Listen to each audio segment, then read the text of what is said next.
Bienvenidos a Digital Experience by Soho, el podcast donde exploraremos todo lo relacionado con la tecnología digital. Soy Eduardo Quiñones y en este espacio conversaremos sobre los retos, oportunidades y tendencias que están moldeando el mundo digital en el que vivimos. En cada episodio exploraremos temas fascinantes que van desde la inteligencia artificial, Big Data, Machine Learning, hasta la ciberseguridad y los ecosistemas de tecnología en la nube. También entrevistaremos a expertos en la industria, líderes empresariales y emprendedores innovadores para descubrir cómo están aprovechando las tecnologías digitales para impulsar el éxito de sus empresas y organizaciones. Antes de empezar, si te gusta este podcast, te puedes suscribir y activar las notificaciones para no perderte ningún episodio. Únete a nosotros en este emocionante viaje hacia el futuro digital. El tema de hoy lo llamamos Desmitificando la inteligencia artificial. En el capítulo conversaremos con Cristian Rojas, que es actualmente líder tecnológico experto en inteligencia artificial en Soho. Además, él es ingeniero en informática de ENIACAP y tiene un diplomado que acaba de terminar hace muy poco en inteligencia artificial de la Universidad Católica de Chile. Lo invitamos a hablar sobre el famoso mundo de la inteligencia artificial. ¿Qué es realmente la inteligencia artificial? ¿Cómo funciona? ¿Para qué sirve? Cristian, ¿cómo estás? Bienvenido. Hola Eduardo, ¿qué tal? Bien, gracias por la invitación. Excelente. Cuéntame, Cristian, ¿qué datos nos podrías agregar un poco de ti para conocerte? Un poco de mí. Bueno, yo soy ingeniero informático, ya del 2016. Pues soy un apasionado de lo que es la tecnología y la innovación, lo cual un poco desemboca en esta aventura de involucrarme en la inteligencia artificial. También me encanta mucho lo que es el deporte, un poco como en contraparte, deportes de alto rendimiento, trekking, etcétera. Pues eso. Buenísimo. Vamos a lo que vinimos. Cristian, ¿qué es la inteligencia artificial y cómo funciona? Yo como informático, de hecho, me siento súper afortunado, dado que la inteligencia artificial es una rama más de nuestra área, de la informática, que justamente se centra en la creación de sistemas informáticos que pueden realizar tareas simulando un poco lo que desempeñaría la inteligencia humana. De hecho, el funcionamiento de la inteligencia artificial se basa en la recopilación de set de datos muy grandes para ser utilizados para entrenar, para que puedan realizar justamente o puedan desembocar en este resultado más preciso que podría hacer justamente una persona. Y ahí, Cristian, por ejemplo, hablas de set de datos. Hay algunos auditores que nos están escuchando, no puede ser que no entiendan un poco el concepto de set de datos. ¿Qué significa el set de datos? Este set de datos es un conglomerado, es un conjunto de información que puede ser, por ejemplo, etiquetada, no etiquetada. Eso significa que tú puedes indicarle qué tipo de información es la que está en ese dato, en ese set de datos, y a través de estos, la inteligencia artificial, a través de modelos, pueden ir aprendiendo para una problemática en particular, ¿vale? Siempre a través de un dataset que puede ser etiquetado o no etiquetado. O sea, lo que te refieres es que este set de datos, este conjunto de datos, lo que te permite finalmente es a esta inteligencia artificial, a esta máquina, a este software, tenga la capacidad de tomar decisiones en base a ciertos aspectos específicos que tú le estás definiendo. Correcto, sí. De hecho, existen varios tipos de enfoques en este proceso donde tú puedes incluir lo que es la programación lógica, redes neuronales o aprendizaje profundo. Ahora, el uso de cada una de ellas siempre va a depender de la finalidad que tú estás abordando. Buenísimo. Bueno, ahí empiezan a aparecer nuevos conceptos que a lo largo de este podcast van a ir entendiendo que son un poquito complejos. La inteligencia artificial es así. Gracias, Cristian. Vamos a un poquito a profundizar en qué significa el aprendizaje automático que acabas de decir. El aprendizaje automático, a diferencia, por ejemplo, de lo que como desarrolladores conocemos como programación regular, este aprendizaje automático se basa en el concepto de aprender de sí misma a través de estos sets de datos que yo te comentaba, sin que el desarrollador o se programe de forma de antemano la regla, ¿vale? A diferencia de la programación regular, que por ejemplo la programación de toda la vida que hacemos a diario, tenemos que realizar este desarrollo con un conjunto de reglas lógicas y algoritmos que indiquen finalmente la salida final. El aprendizaje automático un poco hace lo contrario, es como aprender su propio algoritmo para poder obtener este resultado. O sea, es muy parecido como lo hace un ser humano que cuando es pequeño, un niño, aprende ciertas cosas Claro, y va aprendiendo según sus capacidades cognitivas o experiencias y va creciendo en base a ese conocimiento. O sea, esta máquina hace exactamente lo mismo que hacemos nosotros. correcto. De hecho, eso es uno de los principios, aprender a través de la experiencia que tiene este sistema, a través de sus datos, y para eso hay muchas técnicas, por ejemplo, técnicas de reforzamiento, que es indicar un poco que lo que ha hecho está bien o no está bien, etcétera. Hay muchas técnicas para poder seguir ese ejemplo de humano como tú planteabas. Buenísimo. Y ahí, por ejemplo, también dando un pequeño dato a nuestros auditores, el desarrollo de expresiones regulares o el desarrollo tradicional es lo que hacen todos los desarrolladores desde que existen las máquinas, desde a casi 1900 y tanto que empezaron a existir todo lo que son los computadores, distintos tipos de máquinas que te permiten ingresar distintos tipos de lenguajes de programación que existen hoy de mercado y existen en la historia de la programación. Se programaba basado en requerimientos, en instrucciones que tú le ingresas a la máquina y son súper específicas. O sea, el software o el aplicativo, el dispositivo que era programado solamente podía hacer lo que las líneas de código decían que era capaz de hacer. Por ejemplo, si un proyecto, o sea, un producto era una calculadora, él lo único que iba a hacer era saber sumar, no le iba a poder agregar texto, por ejemplo. Ese es para dar un poquito de contexto a nuestros auditores. Continuamos en este camino. Consulta. Aquí ya vamos profundizando un poquito más en los conceptos ya de la parte más linda de la inteligencia artificial. Cuéntame, Cristian, actualmente, ¿cómo la inteligencia artificial está evolucionando y qué podemos esperar de ella en un futuro cercano? Está avanzando a pasos agigantados, sobre todo estos últimos años, la verdad. De hecho, gracias a las mejoras de nuevas técnicas, incluso la mejora de hardware, lo que permite tener mayor capacidad de procesamiento, recopilación de datos, lo que ha llevado un poco si se puede decir, bueno, se puede llevar un poco al límite esta tecnología gracias a esas tecnologías, ¿vale? De hecho, algunas de las cosas que se han podido llevar a cabo quizá alguno lo ha escuchado, es el deep learning, aprendizaje por refuerzo, lo acabo de mencionar, el NLP, que es el lenguaje natural, o el procesamiento del lenguaje natural, que lo vemos, por ejemplo, con ChatGPT. Sí, esa tecnología incluso, o lo que yo esperaría a futuro, es que esto lo pudiéramos ir viendo en nuestro diario vivir, digamos, nuestros sistemas operativos, que luego se involucren funcionalidades como búsquedas, si quieres modificar una imagen que sea tan solo por voz. Esto va tan rápido que se podría llegar en un futuro quizás no muy lejano a ese tipo de cosas y que luego lo normalicemos, como que no nos demos cuenta y sea como el diario vivir. Ahí qué fuerte lo que acabas de decir. O sea, imagínate tener integrada esta inteligencia artificial que es capaz de modificar imágenes basadas en voz. No sé, que un diseñador gráfico hoy día tiene que con su mouse o con su lápiz en su tabla digital modificar la imagen, la fotografía o crear una imagen basada en la necesidad de publicidad o lo que quiera realizar. En un futuro cercano, él va a abrir el computador y va a empezar a decir, bueno, esta imagen quiero que sea un poquito más oscura, darle más brillo, cambia los colores. O sea, a ese nivel estás hablando, Cristian.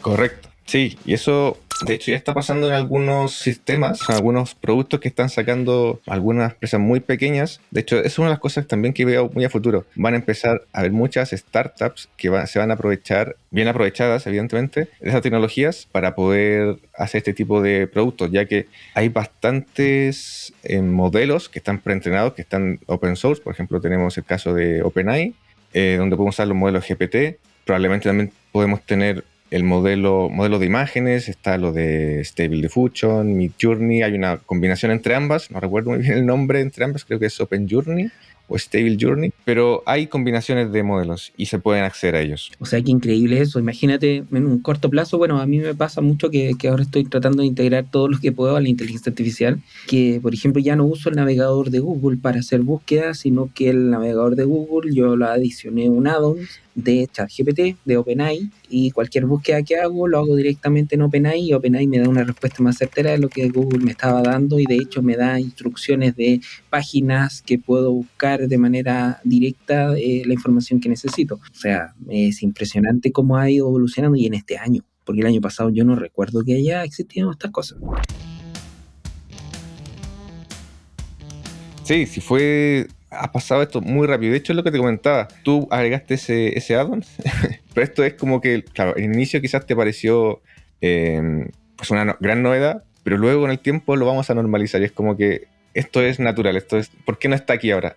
Vamos a echar de menos cuando no esté. Exactamente. Por ejemplo, otras cosas que he podido ver, que la inteligencia artificial se está empezando a ser parte de la suite del desarrollador, del programador de código tradicional, que también le está facilitando la forma en que programa. Por ejemplo, antiguamente, no sé, uno iba a programar una página, tenías tu código, revisabas tu código y generabas el producto que tú requerías. Hoy día con el mismo chat GPT tú le das instrucciones y él te genera el código que necesitas para la página. Tal cual. Buenísimo. Bueno, Sí. para que veamos, bueno, ahí todos los auditores pueden ir viendo cómo la evolución de la inteligencia artificial hoy día se está haciendo parte de todo, aunque uno no lo crea. Este año ha avanzado abismalmente y ustedes, bueno, se van a ir dando cuenta de que hasta en los mismos productos del día a día que tienen ustedes empieza a notar la diferencia de respuesta y de funcionamiento justamente por la inteligencia artificial.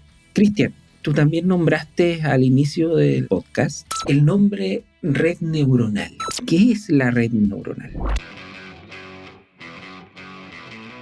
Una red neuronal es un modelo computacional que se inspira en nuestro funcionamiento de nuestro cerebro, ¿vale? Cómo procesa la información y cómo aprende de ella. Está basada o se inspira en eso. De hecho, este modelo está compuesto por nodos a las cuales se hace la comparativa y se le denomina neuronas, las cuales reciben información, las procesan y envían esta información hacia otros nodos. La información que fluye a través de ellas es a través de unas conexiones, las cuales pues tienen pesos y sesgos. Eso es un concepto un poco que quizás lo vamos hablando más adelante, pero justamente ahí se produce el aprendizaje. Se logra mediante la modificación de estos pesos y de estos sesgos que están en estas conexiones, que son procesadas de entrada, que se procesan en sus entradas y luego tienen su posterior procesamiento y salida. Qué interesante eso, o sea, funcionan igual que las neuronas, se comunican, la diferencia de las neuronas por impulsos neuroquímicos y la red neuronal artificial se conecta hasta a través de estos sistemas que justamente tú estás indicando. Correcto, es un poco cómo se inspira, en qué se inspira este modelo, justamente en lo que tú mencionas. ¿Y crees tú que eso haya sido lo que haya logrado que la inteligencia artificial haya avanzado tan rápido? Por ejemplo, porque uno, antes cuando quería que tomara decisión un software, lo llenaba de if, de else, para que tomara decisiones. ¿Qué es lo que esto hace la diferencia con respecto a lo otro? Sí, bueno, hay que recordar que esto, evidentemente no es magia. Por debajo hay mucha matemática, mucho modelo matemático que hace que todo esto funcione. Pero yo creo que las redes neuronales, redes convolucionales, por ejemplo, han sido grandes factores para que esto explote de un día a otro. Sumado a muchas técnicas y también a lo que comentaba al principio, la capacidad de procesamiento que ahora tienen las máquinas. Todo eso aporta a que finalmente esto sea tan real, digamos. Ya entendemos un poco lo que es la red neuronal, que esta similitud al cerebro humano y la capacidad de toma de decisión como tiene el cerebro humano, y que es el famoso modelo multimodal. Los modelos multimodales son aquellos que utilizan varios tipos de fuentes de información o modalidades para resolver un problema. En el contexto, digamos, de inteligencia artificial, las modalidades pueden ser de varios tipos, como te comentaba, pueden ser imágenes, pueden ser de tipo de texto, audio, incluso vídeo. Y un modelo multimodal lo que hace es como converger todas estas tecnologías, todas estas modalidades en el fondo, para proporcionar una solución más robusta y más precisa, en el fondo. Un modelo de reconocimiento de emociones es un buen ejemplo porque si se nos entrega una imagen y queremos detectar qué tipo de emoción tiene esa imagen, nos podemos basar en la modalidad de justamente la imagen, pero también nos podemos apoyar por quizás viene con un audio, en el caso que sea un vídeo tal vez. Entonces ahí combinamos dos modalidades y podemos identificar con mayor precisión la emoción que está expresando esa imagen o ese video. Mira qué interesante. O sea, las modalidades finalmente es lo que yo quisiera o lo que yo quiero evaluar respecto a un punto en específico. Claro, claro. Y ahí puedes basarte en muchas fuentes de información. O sea, lo que tú dices es increíble. O sea, imagínate tener la capacidad de, con las cámaras en los mismos malls o en cualquier lugar donde tú quieras hacer una compra, según tu actitud frente a la entrada a la tienda o al mirar ciertos productos. Por ejemplo, que te lleguen notificaciones al teléfono de descuento justamente de ese producto. Es un mundo interesante y hoy día no está muy explotado. Ah, ya. Mira, yo pensé que te iba a ir por otro lado. Yo pensé que a través de las cámaras ibas a mencionar que se puede detectar como la intencionalidad de esa persona. También. Porque sería interesante. Imagínate, por ejemplo, puedas detectar la intención de que alguien quiera robar un producto o puedas detectar la intención de que, no sé, un cliente no está decidido a comprar un televisor y le mandas a un vendedor para que lo termine de convencer. Claro. También puede ser. También podría ser, perfectamente. Puede llegar a todos los niveles de hoy día, de nuestro día a día, este famoso concepto de la inteligencia artificial. Sí, de todas maneras. De hecho, nosotros estamos como rascando un poco lo obvio de la IA, pero hay un montón de cosas que se pueden hacer que es cosa un poco de darle un poco más de la creatividad y quizás muchas cosas que salen muy naturalmente, pero estamos ahí como en la obviedad. Por ejemplo, la otra vez me pasó que estaba buscando una plantilla para hacer una presentación, una PPT, un PowerPoint. Te comenté también que había una página donde en las PowerPoint se hacían a través de la inteligencia artificial. Entonces uno le daba instrucciones y él te generaba Sí. la presentación de forma automática. Sí, de hecho, bueno, lo estoy usando. Impresionante, con video. Dentro de todos los conceptos que hemos estado hablando, ¿existen algunos tipos de desafíos éticos que plantea la inteligencia artificial, que es un tema que hoy día también está pegando muy fuerte? De hecho, grandes de la industria tecnológica como Bill Gates, como Elon Musk, etcétera, también están hablando de lo mismo. ¿Cómo abordamos estos desafíos éticos de aquí o de cara al futuro?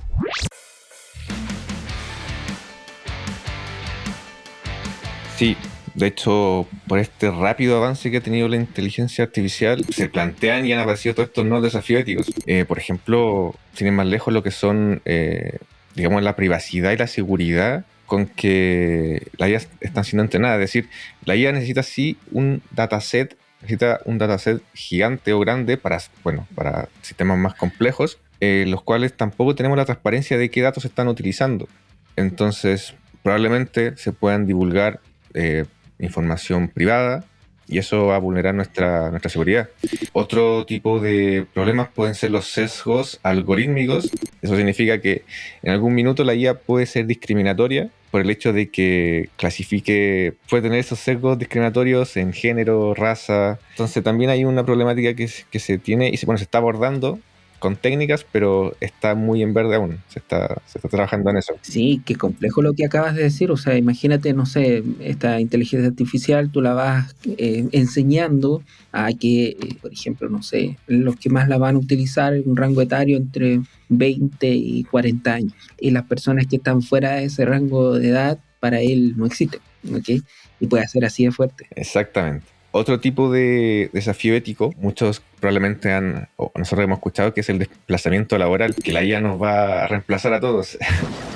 No creo que sea tan así al 100%, es decir, sí que va quizás a ocupar ciertas áreas, pero también es cierto que va generando nuevas áreas de trabajo y también incluso potenciando trabajos actuales. Esto es como una ola, o sea, se ve venir, ya está aquí, la puedes un poco pasar por debajo, haciendo un poco la vista gorda, o puedes surfearla, ir con ella para hacer una herramienta que sea como de tu diario vivir, potenciar tu área laboral, y es un poco eso, pero ya está aquí, la verdad. Pero sí es lo mismo, por ejemplo, bueno, Cristian, tú eres más joven, la famosa transformación digital que pasó en informática, bueno, en casi todas las empresas, este concepto de incorporar el mundo digital a las tecnologías de la empresa, que nosotros como programadores y los distintos roles que teníamos dentro de la empresa nos vimos abordados por tecnología, por herramientas, por formas de trabajar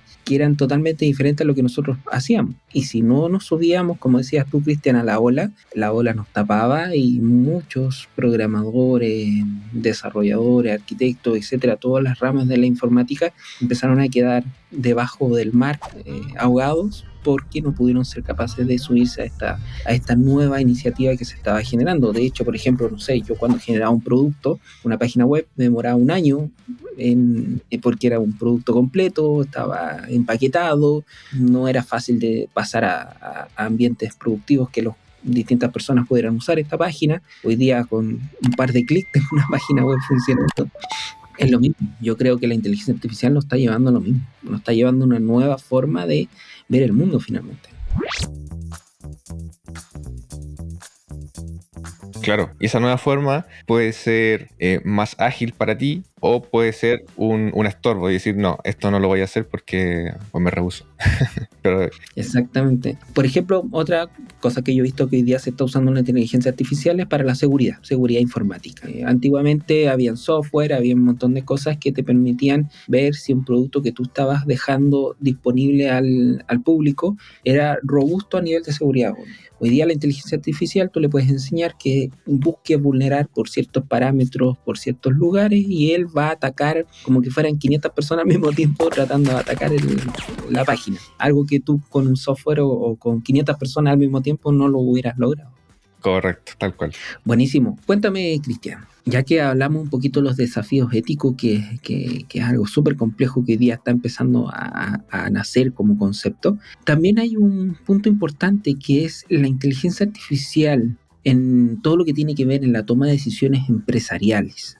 Para ti, ¿cómo están utilizando estos datos para mejorar sus resultados como empresa? Mira, yo creo que a día de hoy juega un papel súper importante en las empresas, sobre todo en la utilización de los datos que tiene la empresa para poder hacer análisis predictivos de alguna problemática en concreto para tomar decisiones o incluso prevenir tendencias futuras. Hace no mucho se hizo un sistema que permitía hacer predicciones a través de un set de datos de la empresa, de sus colaboradores, que permitía saber qué colaborador podría estar como más propenso al estrés o alguna depresión. Entonces, esto es súper útil a nivel, digamos, de recursos humanos y de sus colaboradores, lo cual se va a traducir evidentemente en una mejora por prestigio, por saber que la empresa se preocupa de sus colaboradores, y a nivel de rendimiento de la empresa, tener este set de datos para poder hacer predicciones de lo que más le puede servir en el futuro. Ahora, también hay que tener mucho ojo con eso porque ahí se plantean, y esto va un poco de la mano de la pregunta anterior, se plantean nuevos desafíos éticos, dado que esa información está entrenada con datos de colaboradores. Esto podría ser un poco vulnerar la privacidad de ellos. Así que esto es recomendable siempre hacerlo dentro de un marco ético, en lo posible, y ojalá la transparencia de la toma de decisiones luego. Exacto, bueno, ahí todo lo que tiene que ver con inteligencia artificial, que va asociado también al concepto de Machine Learning, es que se está utilizando mucho para la toma de decisiones de temas de marketing, por ejemplo. Por ejemplo, no sé, soy un retail y quiero vender un polerón. Y está llegando el invierno y me doy cuenta a nivel de mercado que el polerón se está vendiendo en mayor medida los polerones, no sé, color negro, por ejemplo. Entonces, ahí, por ejemplo, la inteligencia artificial hace un análisis y me puede decir, perfecto, polerones negros, pero con cierre, ¿ok? Y salgo a vender eso y me va bien en el mercado. Pero donde yo podría vulnerar, como dices tú, Cristian, justamente la privacidad y el aspecto ético, es que me podría poder entrar, por ejemplo, a los Instagram, Facebook, o la misma información que yo manejo de mis clientes, y podría generar no solamente polerón negro, sino la tenida completa con la cual se tiene que vestir la persona y dónde tiene que ir a comprar y cuánto tiene que gastar en el producto. Claro. De hecho, no hace mucho, hace bien poco hicimos un sistema en el que a través de un prompt, o sea, de un texto como de entrada, se podrían resolver algunas de las problemáticas o dudas respecto a la empresa. Esto fue a nivel muy específico, pero evidentemente esto se puede ir escalando mucho más, como tener información que no sea sensible, evidentemente, pero que sea centralizada y a través de, por ejemplo, un texto preguntándole a este sistema o esta IA, pueden tener información que quizás antes era muy complejo poder obtenerla, o sea, pasar por varios filtros antes de tenerla. Entonces, algo como un chat GPT, pero obviamente más minimizado, pero a nivel como de empresa, para saber información respecto de ella o algún proceso o algo particular. Por ejemplo, un recurso humano. Por ejemplo. Tengo toda la información de los profesionales que trabajan en mi empresa y quiero saber, no sé, cuántos de ellos, por ejemplo, tienen cierto rango etario, viven en tal lugar, etcétera, etcétera. Mando esa instrucción,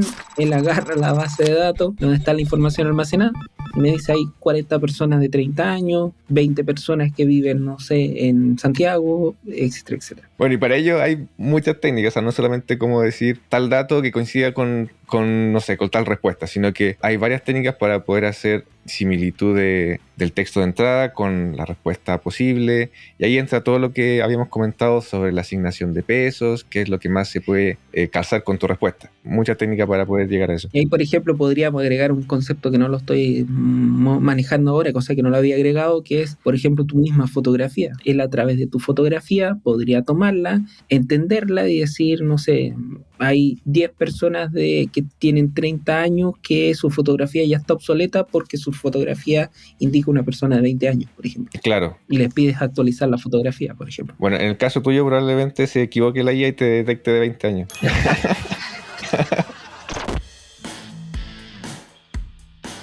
Cuéntame, Cristian, ¿cuáles para ti crees que pueden ser las limitaciones actuales que tiene la inteligencia artificial hoy en día? Yo creo que una de las grandes limitaciones que tiene es el hardware limitado. Es decir, que para soluciones muy complejas vas a necesitar o vas a prescindir de software muy calificado para ello, dado que el nivel de cómputo para procesar o entrenar un modelo muy grande, pues que probablemente con el computador que tengamos al frente, bueno, no lo podemos resolver en un corto plazo, quizás se demore muchísimo, o directamente no se puede resolver. Interesante lo que dice, porque uno escucha mucho en estas fake news y en todo, por todos lados, que donde uno escucha, ya está en YouTube, en Instagram, que también se las dan de noticieros, que como que no tuviera límite. Y claro, la inteligencia artificial tiene el límite del hardware, del tarro que estás utilizando. O sea, donde podría ser un poquito más dinámico es en la nube, en cloud, pero te saldría un ojo de la cara tener una inteligencia artificial. Entonces, como dices tú, para ti, lo más importante que hoy día limita a la inteligencia artificial es el hardware,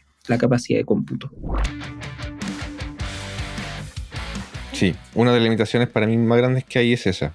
Junto también probablemente con la cantidad de datos que necesitas entrenar un modelo. O sea, necesitas reunir una cantidad considerable de información, que sea de calidad evidentemente, luego procesarla y que esté, digamos, lista para poder entrenarla. O sea, la gran cantidad de volumetría, la volumetría de datos justamente también es una gran limitación. Y ahí, por ejemplo, que hablas de una gran cantidad de datos o volumetría de datos, ¿cómo poblas esa cantidad de datos que necesitas para que una inteligencia artificial aprenda? ¿De dónde la sacas? ¿Cómo logras tener esos datos? Sí, hay muchas fuentes de datos que incluso están disponibles. Por ejemplo, si vas a hacer un modelo basado en imágenes, para hacer clasificaciones o detección de imágenes, puedes entrenar un modelo con ImageNet, que está libre para poder descargar un set de datos ya clasificados, etiquetados, o sea, listo para poder utilizar. Caso de que sea, por ejemplo, texto, puedes hacer scrapping de texto, o de hecho ya hay,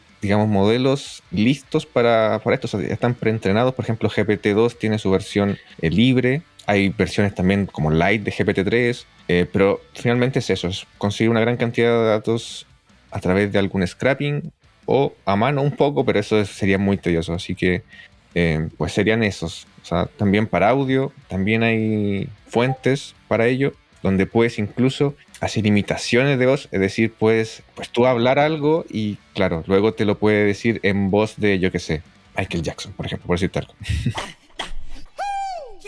O sea, ¿a eso te refieres a las fuentes de datos, volumetría de datos, que son estos sistemas que ya están preentrenados, que ya tienen la capacidad de identificar ciertos aspectos específicos de la necesidad que tú tienes? Por ejemplo, imagen, texto, chat GPT, por ejemplo. Y ese es un volumen de datos que te permite finalmente entrenarlo desde una base y de ahí seguir creciendo a la necesidad que tienes tú. Claro, ChatGPT tiene una gran cantidad de datos ya entrenada, por lo cual tú podrías utilizarlo sin problema, y si quieres resolver un problema más específico, podrías hacer técnicas como fine tuning, que es como poder hacer refinamiento de esa salida para tu propósito en particular. Y así también con las imágenes. Puedes usar fuentes de datos que ya están etiquetadas, ya están hechas para poder entrenar fácilmente. Y ahí, por ejemplo, a nivel de inteligencia artificial, ¿cuál crees tú que ha sido uno de los fails más grandes que han pasado en estos últimos tiempos, que te ha pasado a ti en este último tiempo?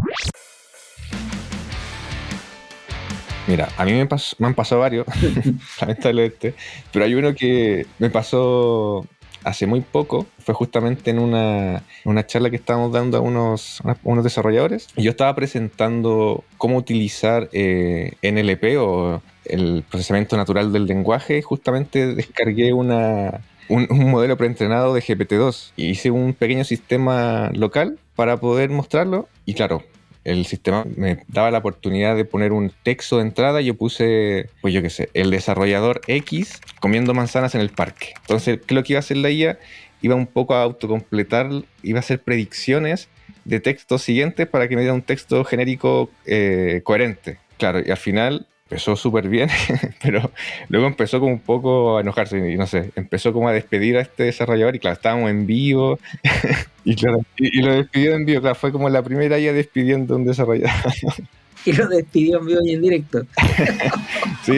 Fue gracioso, pero para la persona. Ahora, este desarrollador lo tomé de ejemplo porque es uno de los mejores que está dentro de la empresa y teníamos confianza. Aunque igual después fue despedido, según la. No, mentira. No, sigue con nosotros. Pero nada, fue un fail, pero fue gracioso. O sea, hasta ese tipo de cosas puede suceder si tú no tienes cuidado el qué es lo que estás recibiendo como preentrenado, si no le haces validaciones previas. O sea, imagínate, esta misma IA la usaras para otras cosas y podría tomar decisiones que tú por ningún motivo quisieras que tomara, pero como es un modelo ya preentrenado, tú no sabes hasta dónde es capaz de llegar esta inteligencia artificial. Justamente, sí, eso es un muy buen punto. De hecho, hay muchas librerías open source que justamente te limitan ciertas palabras como un poco quizás no éticas, y tienen ese cuidado. Aunque luego existen librerías que pues no tienen ningún tipo de filtro y puedes hacer lo que quieras. Entonces ahí está un poco la discusión. O sea, bien complejo realmente. O sea, aquí uno ya cuando va profundizando un poco lo que es la inteligencia artificial, las personas que entrenaron, bueno, es como todos nosotros los humanos, que cada uno tiene una forma en que fue criado, la cultura y donde vives y tus experiencias, lo que te forman como persona. Finalmente la inteligencia artificial, que es la forma que la enseña, puede llevarlo a tomar decisiones incorrectas. Imagínate, esta misma inteligencia artificial la implementas en un ejército de un país y toma una decisión incorrecta basado en un fake news y ataca al país de al lado. Puede suceder, porque no sabe discriminar qué es real y qué no lo es. Así es. Ojalá nunca le den a la IA el acceso al botón de la bomba nuclear. Por favor. Ojalá no me escuchen. Mira, esto yo lo dije delante, grandes exponentes de la informática o de la tecnología han dicho lo mismo. Por favor, démosle harto tiempo hasta que lleguemos a automatizar ese tipo de cosas, porque no sabemos qué puede suceder. Es totalmente un mundo nebuloso el que puede significar tener esta inteligencia artificial a cargo del Pentágono, por ejemplo, con uno de los más grandes, o estar a cargo, por ejemplo, de una planta nuclear. ¿Qué pasa si toma una mala decisión en una planta nuclear y pasa un Chernobyl nuevamente? Claro, justamente. Bueno, Cristian, vamos a ir terminando un poquito este podcast con una sesión que nosotros siempre utilizamos mucho con todos nuestros invitados, que se llama la sección 3x3. La idea es 3 tendencias del mercado en 3 minutos, ¿ok? Ya. Por ejemplo, en el concepto que estamos hablando ahora, inteligencia artificial, puedas darnos algunas tendencias. Para ti, por ejemplo, la primera tendencia que nos podrías comentar brevemente. La primera tendencia que podría explicarles sería el procesamiento natural del lenguaje. A mí me fascina esta área de la inteligencia artificial donde la IA entiende el contexto del lenguaje y puede desarrollar textos súper creativos, graciosos incluso. Yo creo que esta es una tendencia que ya lo estamos viendo incluso en ChatGPT y se puede expandir muchísimo más. Excelente. ¿Y la segunda tendencia? La segunda tendencia, yo creo que vendría siendo el aprendizaje reforzado, el aprendizaje automático reforzado. Eso significa que tú puedes, o está un poco orientado al entrenamiento o al aprendizaje en base a la retroalimentación que recibe en su entorno. Esto se está utilizando mucho en videojuegos, en robótica. Bueno, es una tendencia que evidentemente está en auge. Buenísimo. ¿Y la tercera para ti, Cristian? Yo creo que quizás no es tan tendencia, pero yo creo que pronto lo va a hacer y va a ser estos modelos que comentábamos y hablamos, que eran los modelos multimodales, en donde van a aparecer bastantes productos que van a converger toda esta tecnología, audio, texto, vídeo, y van a ser un producto, digamos, unificado. Bueno, Cristian, muchas gracias por estar con nosotros. ¿Tienes algún canal, Instagram, LinkedIn, donde te puedan seguir los auditores? Muchas gracias por la invitación y por el podcast, Edu. Tengo sí redes sociales, por ejemplo LinkedIn, sería como la que más utilizo, la verdad. Pueden buscarme como Cristian Rojas. Instagram, que uso súper poco, la verdad, pero sería dar7, CK, o sea, se escribe con CK. Buenísimo. Muchas gracias, Cristian. Fue un placer hablar contigo. Muchos éxitos y vamos a estar nuevamente en contacto en alguna otra sesión para seguir profundizando algunos conceptos más específicos de la inteligencia artificial. Muchas gracias, Cristian. Vale, gracias Eduardo a ti. Un saludo. Igual, que estés bien. Eso ha sido todo por hoy en Digital Experience by Soho. Espero que hayan disfrutado del programa y les invito a seguirnos en nuestras redes sociales @Soho para estar al día con las últimas noticias y tendencias de la tecnología. Agradezco a Delphi Seoane, Salva Luca, Yuli Cabrera en el equipo de producción y a Fede Ferreira en la edición. Y recuerda que si te gusta este podcast, te puedes suscribir y activar las notificaciones para no perderte ningún episodio. Hasta la próxima.